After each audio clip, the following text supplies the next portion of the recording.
Bienvenidos a Observatorio Cotidiano.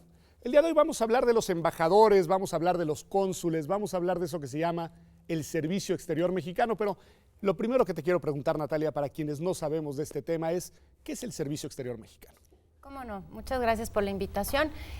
Bueno, es un cuerpo de servidores públicos que trabajan al servicio del Estado, que está formado por hombres y mujeres profesionistas, diplomáticos, que ejecutan la política exterior de México, que lo hacen desde la Secretaría de Relaciones Exteriores, pero también desde nuestras diferentes embajadas, consulados y representaciones de México a lo largo del mundo, y que lo que tienen en su haber es una serie de conocimientos expertos, de características técnicas que les permiten proyectar a México en el mundo de la mejor manera posible. A ver, ¿y por qué es importante tener este cuerpo de expertos técnicos que tienen capacidades de proyectar al país y que además nos dice Natalia, sirven al Estado, no al gobierno mexicano? Embajador Canchola.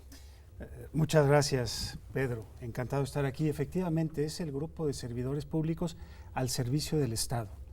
Esto es muy importante enfatizarlo. A ver, sí, yo creo que porque el servicio exterior data de 1822. Es el servicio civil de carrera, si lo pongo en esos términos, más antiguo que tiene México. Y esto pues, le ha permitido a nuestro país librar grandes episodios en nuestra historia.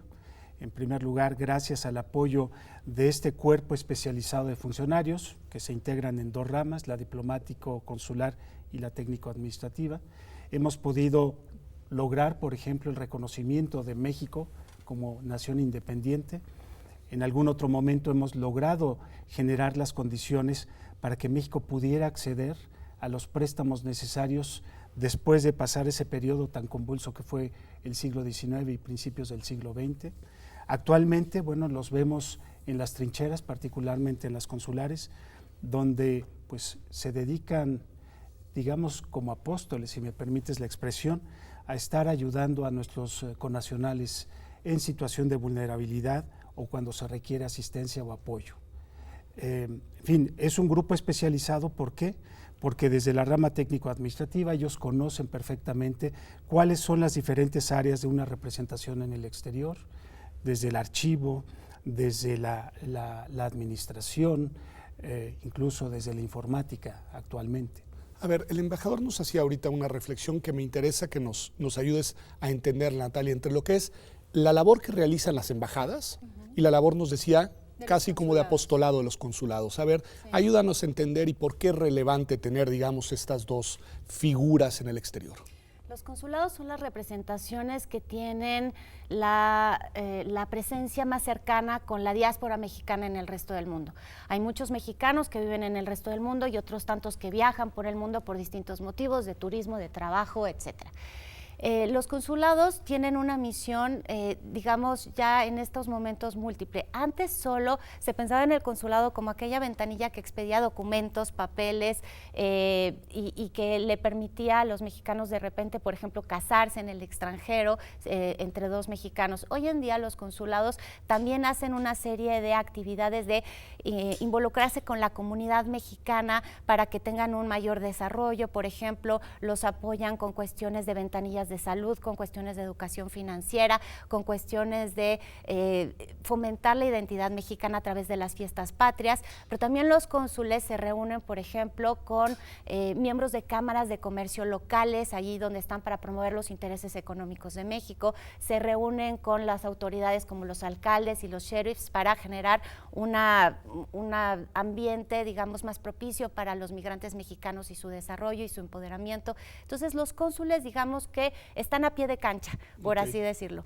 Las embajadas tienen un trabajo político, esa que están, por supuesto, en las capitales de los otros estados, en donde hacen un trabajo de representación de los intereses nacionales al más alto nivel político. Entonces, tienen también una serie de actividades diferentes. Desde luego se encuentran las actividades económicas, las actividades comerciales, las culturales, que son muy importantes. México hace una política exterior donde proyecta también su potencia cultural, y esto se hace a través, por ejemplo, de los institutos de cultura de México. Pero bueno, esos son los dos niveles, y en los dos niveles es muy importante tener a profesionales de la diplomacia haciendo esto. A ver, ese punto me parece importante. He escuchado mucho, embajador, y a ver, me gustaría, después de esta descripción que nos hace Natalia de lo que hacen los consulados, que México tiene, por ejemplo, una batería muy importante de representación, particularmente en los Estados Unidos. Quizá para llevarle a la gente, digamos, los ejemplos prácticos de esto que nos comenta Natalia, ¿por qué es importante tener estos profesionales en contextos específicos y particularmente problemáticos como lo son hoy los Estados Unidos de Norteamérica? Para contestar tu pregunta, daré un paso para atrás, terminando de redondear la anterior que formulaste, Pedro. La diplomacia es la cara de México en el exterior. Okay. Estamos representados, tenemos relaciones con 193 países. Tenemos 156 representaciones a nivel mundial, de las cuales 70 son consulados. De los 70, la mayor parte se encuentra precisamente en Estados Unidos, okay, alrededor de 55. Concretamente 55, en el ámbito, perdón. Alrededor de 55 okay, consulados. En el ámbito consular, por ejemplo, solamente en el 2017 se realizaron alrededor de 190,000 casos de protección consular, 95% de ellos solamente en Estados Unidos. Alrededor de 5.5 millones de trámites consulares en todo el mundo. Y esto solamente lo realizaron 600 miembros del Servicio Exterior. El Servicio Exterior mexicano cuenta actualmente con alrededor de 1,400 funcionarios. Si consideramos en todas las ramas, 1,400. 1,400. Si consideramos que México es un país de 120 millones de habitantes, bueno, la proporción quizá nos queda un poco corta. Son pocos los que nos representan. Pero eso me permite explicar un poco a nuestra audiencia, a nuestro auditorio, la importancia de tener un cuerpo especializado de funcionarios. Sí, proporcionalmente es poco el número, pero con ese número México ha logrado ganar grandes batallas y lograr proyectar, como lo comentaba Natalia, la presencia cultural, política, económica de México en diferentes latitudes del planeta. Natalia, a ver, nos dicen ambos que es un servicio profesional, nos dice el embajador que es el más antiguo. Sí. A ver, ¿en qué consiste? ¿Cómo se hace carrera ahí adentro? Tú diriges el Instituto Matías Romero. Así es. A ver, ¿cómo se vuelve uno servidor? Es importante decir que hay un proceso muy competitivo de entrada al Servicio Exterior mexicano. Se hace a través de concursos públicos generales de ingreso, a los cuales pueden participar todas aquellas mexicanas y mexicanos por nacimiento que deseen dedicar su vida, porque esto es una labor de vida, a la tarea diplomática. Y bueno, esto se hace a través de una serie de exámenes que tienen varias etapas. Entonces, se hacen una serie de pruebas sobre conocimientos generales, sobre idiomas, porque desde luego esto está en el ADN de la carrera, una cuestión de cultura de las relaciones internacionales y la política internacional, las habilidades de escritura. Los embajadores y embajadoras, los miembros del Servicio Exterior son grandes comunicadores, así que todas esas habilidades también tienen que estar presentes en los candidatos idóneos. Eso al ingreso. Y esto es al ingreso, esto okay, se hace a través de un concurso público general. Y después, ya que entraron... Bueno, y después de esto es una carrera ascendente. El Servicio Exterior está estructurado en rangos, rangos que van desde el más bajo, que es el de agregado diplomático, hasta el más alto, que es el de embajadora o embajador. Y para ir ascendiendo, pues existen una serie de evaluaciones continuas para que los más idóneos de cada rango puedan seguir esta carrera hacia los rangos superiores a medida que van demostrando experiencia, conocimientos, un desempeño idóneo en su carrera. Entonces, la verdad es que es un servicio que es profesional también en la manera en la cual se estructura y en la manera en la cual permite que los mejores puedan llegar a la cúspide. No es fácil ser embajador y tú eres embajador Cachola. Dinos en 2 minutos, que es lo que nos queda de este bloque, ¿cuál es la experiencia? Por entonces dice Natalia, creo que tiene razón, este es un proyecto de vida. Quien se dedica a esto en realidad vuelca su existencia, digamos, a la representación de México en el exterior. ¿Cómo es ser embajador? No, efectivamente es un proyecto de vida, y esto que parece sonar como un cliché es muy importante tenerlo presente. No solamente como funcionario, sino incluso tu cónyuge debe estar perfectamente consciente del proyecto en el que está participando.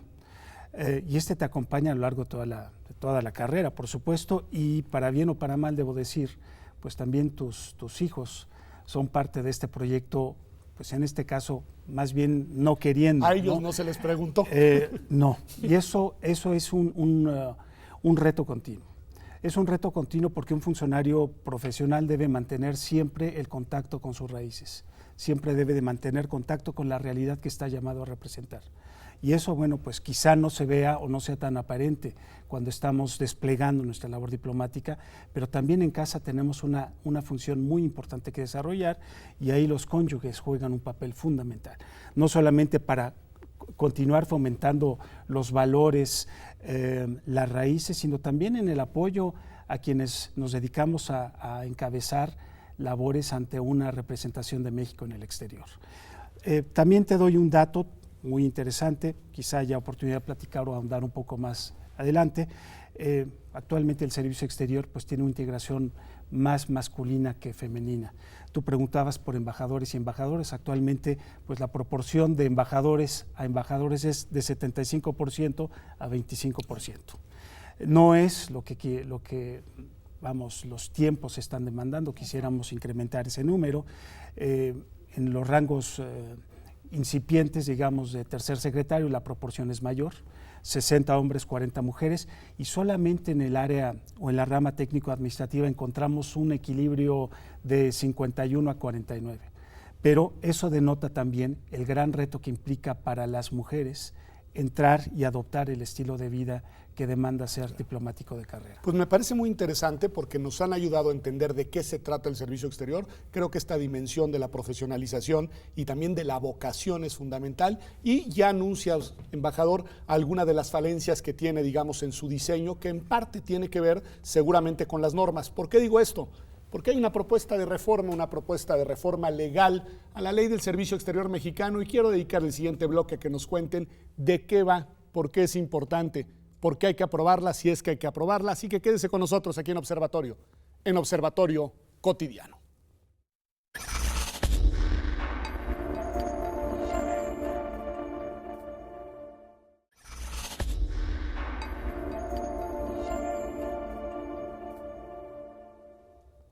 Ya estamos de vuelta aquí en Observatorio Cotidiano. Ya escuchó usted, alrededor de 1,400 personas forman el Servicio Exterior Mexicano, hacen una labor titánica de representar este enorme país, porque lo es, complejo, diverso, rico, en el mundo, Natalia. Y decíamos antes del corte que hay una propuesta de ley, de reforma a la ley que ya existe, para mejorar, para reforzar al Servicio Exterior Mexicano. A ver, danos algunas de las pistas que nos podrían ayudar a entender por qué sería mejor esta ley que la ley que tenemos hoy en día. Esta es una propuesta que está destinada a fortalecer al Servicio Exterior Mexicano, y hay muchas vertientes. La primera es, y me engancho con el último tema que tratamos en la mesa, la agenda de inclusión.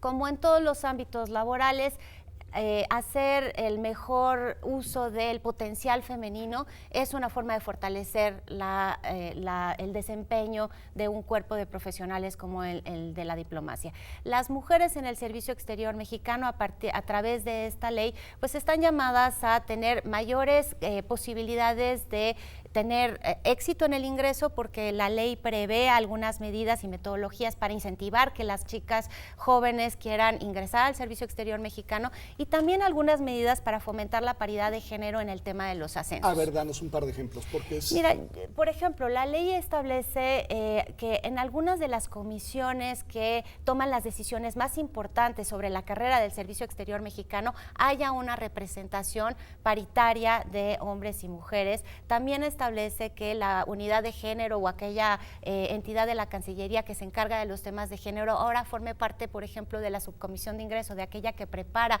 los concursos, para ayudarnos a que las metodologías y las formas de aproximarnos a las mujeres, claro, tengan la posibilidad de incentivar su participación. Y en lo demás, en esta parte de vida que nos decía el embajador, que es, pues digamos, la de vete por el mundo a donde te... Sí. En eso, ¿hay alguna medida que se pueda hacer especial para las mujeres o tiene tiene que ser, digamos, pues una decisión? Pues hay medidas que van a beneficiar a hombres y mujeres, pero muchas veces las mujeres tienen más dificultad de conciliar la vida laboral con la vida personal. Entonces, por ejemplo, se extiende el apoyo económico para los niños que están a nivel de guardería y de preescolar, que esta es una edad temprana en la cual se necesitan cuidados especiales y entonces se extiende el apoyo desde ese punto de vista. También es cierto que las parejas de los hombres y mujeres del servicio exterior pues hacen una vida, digamos, de acompañamiento y de apoyo. Entonces, algunos de los beneficios que tienen, por ejemplo, las cónyuges se extienden en este caso a lo que la ley llama concubinas, es decir, parejas de hecho, que son importantísimas. Y también, por supuesto, esto es no solo para mujeres, sino es concubinas y concubinarios, en el caso de las funcionarias del servicio exterior que las acompañan sus parejas. Ya existía, por supuesto, las licencias en caso de maternidad que establece la ley, pero también existe la posibilidad de la licencia de paternidad por 5 días, es decir, cuestiones que hacen a la vida cotidiana de los funcionarios del servicio exterior y que les permite, bueno, tener una conciliación entre vida personal y familiar. A ver, en esto que dice Natalia me queda claro que se trata de una, digamos, actualización también de la ley a nuevas realidades, a nuevos desafíos, a nuevos fenómenos. ¿En qué otro ámbito podríamos encontrar que de aprobarse esta legislación se fortalece al servicio exterior, embajador? Yo te diría, retomando algo muy importante que comentó Natalia, este proyecto de reformas busca fortalecer al servicio exterior como vía para fortalecer nuestra diplomacia. Esto es un aspecto muy importante porque nos permite también distinguir en el proyecto de reformas elementos tan innovadores como la inclusión del lenguaje de igualdad de género. Es decir, aquí estamos simplemente empatando lo que México ha venido fomentando en uno de los rubros como puede ser los derechos humanos, al estar fomentando o promoviendo en los foros internacionales. Bueno, pues lo reflejamos ahora precisamente en el cuerpo que se encarga de estar promoviendo esa proyección. Pero también incluye otras cosas no menos interesantes. Estamos advirtiendo un entorno muy complejo en donde la diplomacia la ejerce cada vez más un número creciente de actores formales y no formales. A ver, ¿qué quiere decir eso? Bueno, anteriormente o tradicionalmente la diplomacia la ejercen los funcionarios del Estado. Actualmente lo que encontramos en el entorno internacional es que hay un mayor número de jugadores o de actores internacionales que van no solamente desde los actores del Estado, los actores estatales, pasan también por las organizaciones no gubernamentales, los grupos empresariales, los grupos académicos, los científicos, los expertos. Y en ese entorno en donde se están definiendo las reglas globales, es muy importante tener una diplomacia coherente y cohesionada, una diplomacia que sea asertiva. Y por eso este proyecto de reformas a la ley, comienza a darnos esas herramientas complementarias en muchos aspectos, si se quiere, para poder tener una labor mucho más eficaz y eficiente en ese entorno tan complicado que entraña la gobernanza actualmente. Me parece muy interesante esto que dice el embajador, de que en realidad tenemos una agenda en el exterior diplomática que fue más allá de lo que dice nuestra ley, por decirlo de alguna manera. Hay un punto, por ejemplo, que me llamó la atención, me gustaría, Natalia, que nos dijeras, porque tiene que ver con el ingreso, con el ascenso y demás. Por ejemplo, había un límite de edad para entrar, ahora me parece que quitan ese tipo de reglas. Es decir, a ver, explícanos un poco qué cambia por ahí. Existía un límite de edad de 30 años y se podía pedir una dispensa si tenía uno hasta 35 años, pero la verdad es que hubo un pronunciamiento de la Suprema Corte de Justicia diciendo que esto podía ser discriminatorio y esta ley actualiza entonces también esa situación en la cual ya no existe un límite de edad para ingresar al servicio exterior mexicano. Esto me parece que forma parte justamente de actualizarnos en la agenda de no discriminación. Y desde el punto de vista, digamos, de los requisitos en general de ingreso y ascenso, ¿hay cambios en los exámenes, hay cambios, digamos, en los mecanismos o no? No, más que aquello que se dedica a fomentar la participación de mayor número de mujeres en estos exámenes, pero lo que sí hay es un fortalecimiento de cómo es que el Instituto Matías Romero como Academia Diplomática puede intervenir en mejorar la capacitación continua de los diplomáticos que ya están en su carrera. La Comisión de Personal está mandatada por esta iniciativa de ley a diseñar lo que se llama plan de carrera. Entonces, el plan de carrera no es otra cosa más que definir cuáles son las expectativas de la trayectoria y de los elementos de la formación que tienen que tener a lo largo de sus diferentes rangos los diplomáticos. Este plan de carrera al Matías Romero le da un mapa de ruta. Es decir, nosotros ya formamos continuamente desde nuestro campus virtual y a través de cursos presenciales a los diplomáticos, pero si sabemos cuáles son los planes de carrera que van a tener los futuros diplomáticos, vamos a focalizar nuestros esfuerzos, vamos a poder poner nuestras baterías y concentrarlas de una manera más específica en esas necesidades, y esto va a ser sin duda un fortalecimiento. A ver, eso me lleva al tema que ya nos comentabas, embajador. De alguna manera entonces entiendo que lo que queremos es también hacer más competitivos a nuestros profesionales del servicio exterior frente a estos otros actores que hacen trabajo ya diplomático de hecho en el mundo. Efectivamente, y disposiciones como las que venimos refiriendo no solamente reflejan o empatan con la realidad que tenemos a nivel nacional.